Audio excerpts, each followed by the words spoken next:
Bem-vindos a mais um vídeo do canal Saber Cotidiano. Queria entrar num tema hoje que não é tão explorado dentro dos estudos antropológicos e sociológicos, que é a questão das emoções. A questão da emoção enquanto uma perspectiva mais sociológica e antropológica das emoções, enquanto não apenas uma prática que se exterioriza,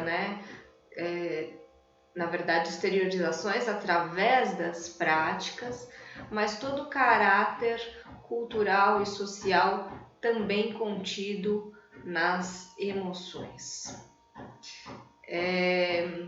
Por um lado, é um pouco claro, um pouco consenso que as análises antropológicas elas têm tendido a mostrar a necessidade de encarar as emoções como um idioma cultural, um idioma ligado a uma forma como nós encontramos maneiras de lidar com problemas relacionados à nossa convivência social.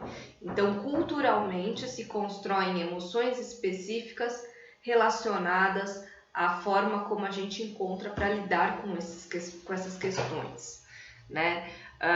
A gente poderia até pensar em estilos culturais de administração das emoções, o papel da cultura na imposição de determinadas maneiras de funcionamento do nosso emocional, mas existe uma lacuna, digamos assim, quando a gente pensa no espaço entre o que é culturalmente determinado ou construído, melhor dizendo, e a reação individual de cada um, a linguagem emocional, ela ainda carrega muitos elementos particulares, individuais, e isso não é tão explícito, isso não é tão claro como que isso se dá.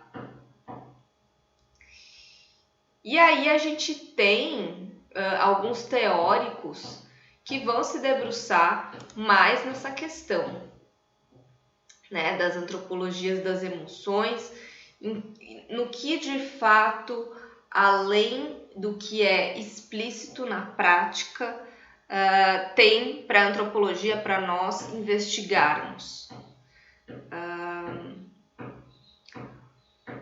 Existem aqueles que vão dizer que não. O que a gente tem que investigar enquanto antropólogo, enquanto cientista social, é o que está dado na interação, as emoções, entre aspas, reais, que está ao alcance do antropólogo perceber. Não adianta a gente querer ter um papel de psicólogo, de tentar escarafunchar as emoções por detrás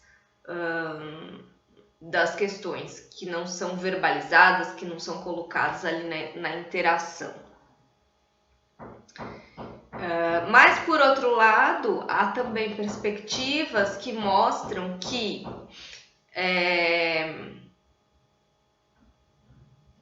existem questões ali que precisam ser, sim, trabalhadas.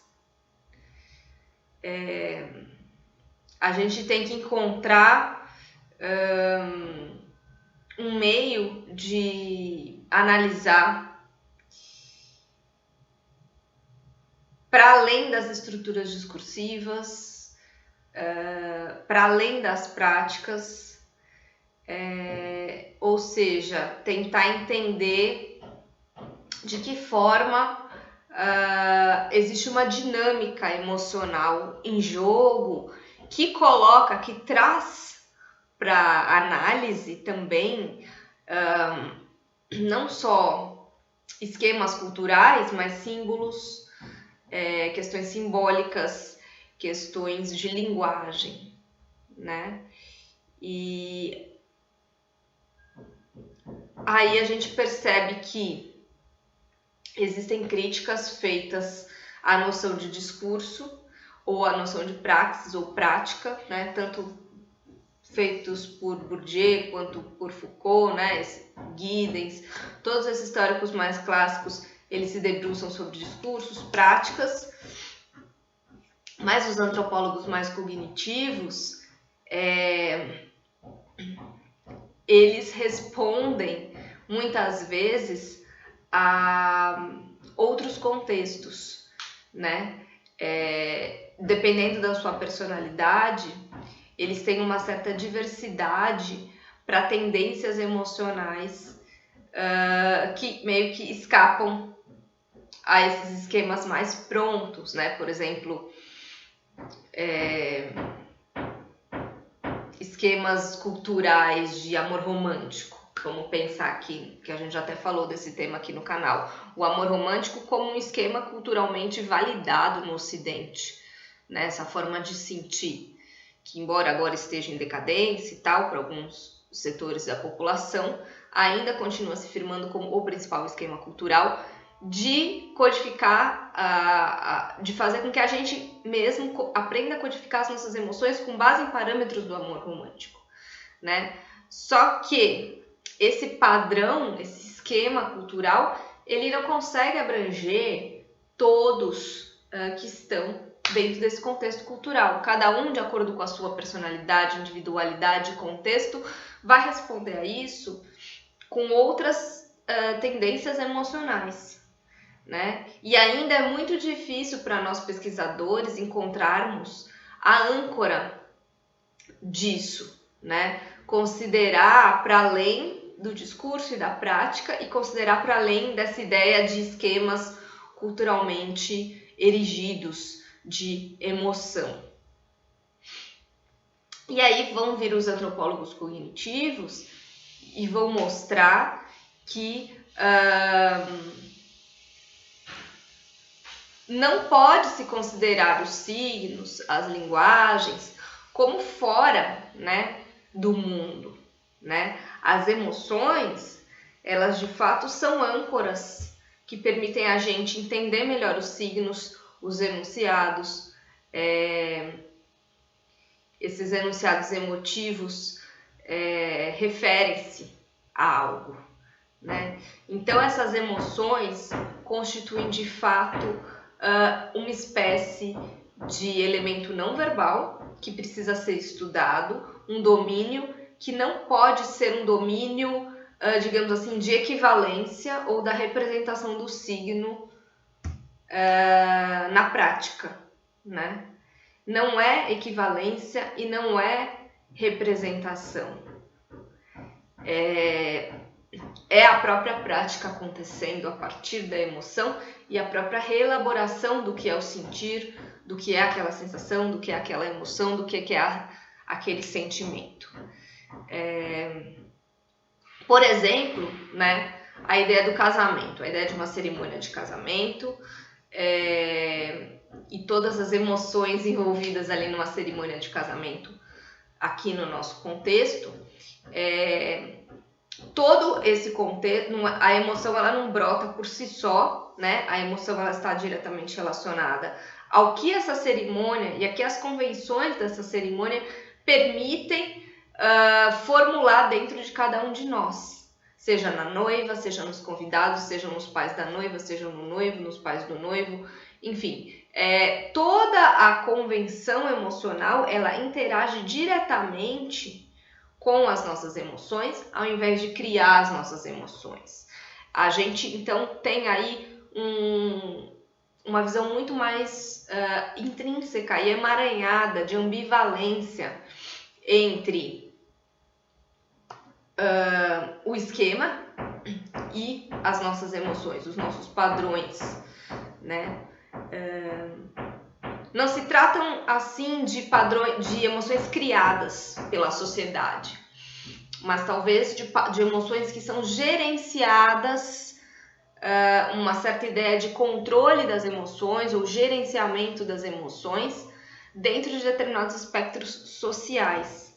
E a comunidade, o coletivo, como estipulando esses estilos de controle emocional que a gente vai ter ou não, a nossa capacidade para moldar emoções, né? E aí a gente chega num ponto interessante, que é a questão de como isso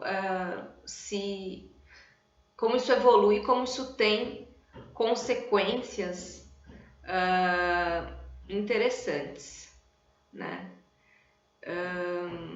A gente precisa cada vez mais entender esses processos cognitivos que acompanham as emoções.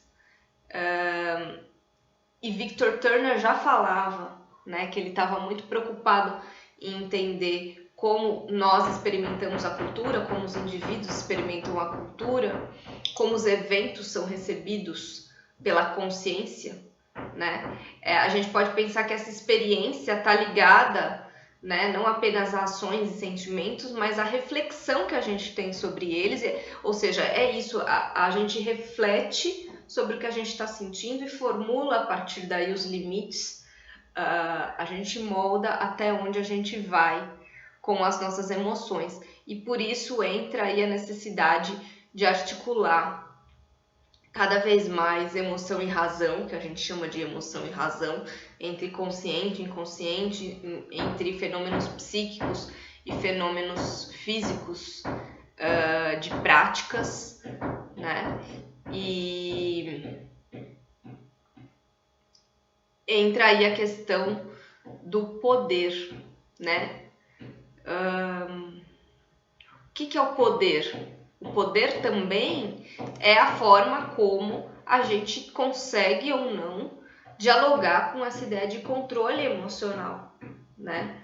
O controle emocional é o verdadeiro exercício do poder, principalmente na sociedade moderna, contemporânea, em que a gente exige-se, né, o tempo todo essa ideia de inteligência emocional, né? Mas na verdade, para um nível para além da autoajuda, para um nível mais sociológico e até cognitivo de análise, esse exercício do poder ele se dá justamente com o conhecimento e a reflexão sobre aquilo que nos acontece, né? E aí a gente volta também para Foucault, né, para os gregos, que ele se debruçou muito sobre essa questão, né, do autoestudo, e a gente ter essa consciência da nossa existência no mundo, da nossa forma de se colocar no mundo e como isso acaba delimitando até onde a gente consegue ir. Então, pensar nas emoções, na antropologia das emoções, é também voltar a questões das práticas cotidianas, é voltar em questões que envolvem o nosso relacionamento consigo e com o outro, né? As nossas práticas de cuidado de si e pensar, de fato, esse exercício de poder.